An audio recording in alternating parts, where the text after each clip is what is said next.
This past week, went on the road to play St. Mary's and St. Edwards. Two tough results against two very tough teams. Just talk about what you saw from your team this past week. You know, I thought Thursday was an incredible game both ways. I thought our game with St. Mary's it's a really good college basketball game. It was tough. It was gritty. It was ugly. It was my kind of game, that I enjoyed coaching in. And I just thought, St. Mary's made some big plays down the stretch against us, beat us on the glass pretty good, got 18 offensive rebounds. I thought that was kind of the thing that stuck out the most as far as why we got beat. But as far as effort and competitiveness and just flat playing hard, I thought our guys did all of that on Thursday to try to get that game. So I was proud of them for that. And then Saturday was just a very ugly game. They press, they trap the entire game. We just were never able to get into a rhythm, had 22 turnovers, didn't handle the pressure and the traps very well throughout the day. And we hung around for a long time. I mean, even with all that, it was still a 1-point game with about 8 or 9 to go. And then, eventually those turnovers are going to cost you. And I thought they went on a run because of a few that we had about that span, and we were never able to recover from it. So, frustrating weekend. Not used to going 0-2 in a week. Hadn't happened very many times since we've been here.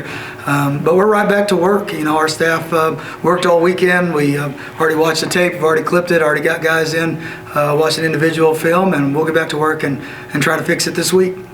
Against St. Edwards, you're trailed by 1 at halftime, then you get outscored by 14 in the second half. What changes were made and what exactly went wrong?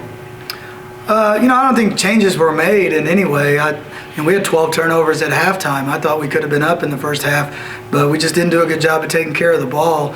We got wide open looks from three, and our two best shooters go 3 of 15 from the three, and that makes it really difficult because we got some looks, and if you hit some shots, you can survive some of those turnovers. But we just didn't hit shots against it when we did break it. So when we got our best shooters going 3 of 15 from three, it's going to make it really hard.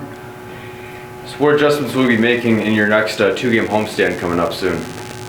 Not really making major adjustments. Try to be better at who we are and try to get back to work and clean up some of our mistakes, careless turnovers.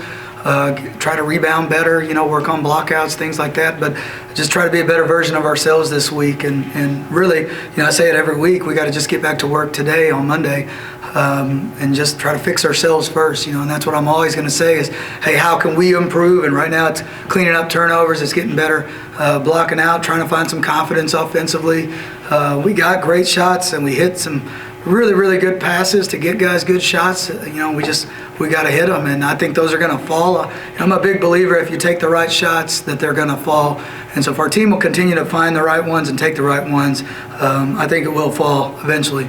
Following up on that, you said shot making. On Saturday, you had 8 different players score at least once, but only 2 players reached double figures. So is this what you want? Do you like what you're seeing in terms of ball distribution, or do you want to see more production or for example, more double-digit results from your starters? Saturday is just a unique game. It was an outlier. I mean, Sterling Gaston Chapman's led us in scoring most of the year, and literally every time he touched the ball, there was a double team, whether it was on the sideline, whether it was in a post-up. It was hard for us to get him in spots to score, and it just felt like everybody that was scoring for us found themselves getting a double. And that's just the way they played. So we had to really move the ball, and it was kind of whoever's turn it was for that possession needed to convert for us. So it just made it hard to get into a more of a scoring rhythm than what we've been doing this year. But, we're still going to rely, on him and Caden and Carvel to hit shots. They've done it for us all year. Shamar Smith, kind of same thing. When he got it in the post, there was a double team every single time, so it's hard to get him going on Saturday as well. So I just give St. Ed's a bunch of credit. I thought they did a great job defending us. I thought they had a great game plan. I just didn't think we did a good job of handling it collectively. But, I'm hoping we can get back to normal this week. And, I do want to keep sharing the ball. I want a team-based offense. But, in that, I think there can be individual success. Coach, during the first press conference of the new year, you mentioned how over the winter break y'all kind of made some changes on offense, returned to some things from last season. How would you describe your team's performance with the adjusted offense so far this year? I like the adjustments that we made this second semester. For us, we've had a lot of inconsistencies, and things we can control and things we cannot control, and, we're bumping along in January and we lose a major piece of our front line. So then all of a sudden you're making adjustments right in the middle of the month, which is really hard. So you saw added minutes for Blessing Adeshape, and he hadn't been playing that much for us in the fall, and he's playing major minutes now. He's doing a tremendous job for us. He got 9 rebounds in a game already, 10 rebounds in a game already, but that's not the consistency that we had before, and so I feel like we've had to make so many adjustments and changes and things like that it's been hard for us to find consistency. I'm hoping we're past all that, and I'm hoping that's something we can find moving forward now, is just consistency in play. We've started the same lineup 3 or 4 games in a row now. I'm hoping we can keep that going, depending on how practice goes this week, and I'm hoping that can lead to some better consistency in all avenues, defensively, offensively, all of it right now, because I think that's been the biggest challenge this year, is just finding consistency, whether it's individual play, whether it's collective lineups, whatever that may be, foul trouble, someone being injured, someone being there, someone not being there, whatever it might be. It's been the biggest challenge for us this year, is just flat consistency, and I'm hoping that's something that's settling in now. And then, of course, looking ahead of this week, returning home to face Sul Ross State on Thursday and Western New Mexico on Saturday. What do you expect out of those matchups?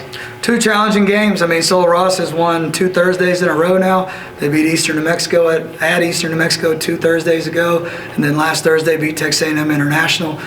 So it seems like these last 2 Thursdays they've played, they've been ready to go, and so we're not taking them lightly. I can tell you that as a staff. They run a side defense like you used to see Chris Beard run at Texas Tech, which causes some challenges. And then Western New Mexico.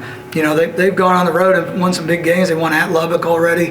They gave us a great game down at their place. It was a 1-point game with about 6 or 7 to play at their place. So, that's going to be a challenging one as well.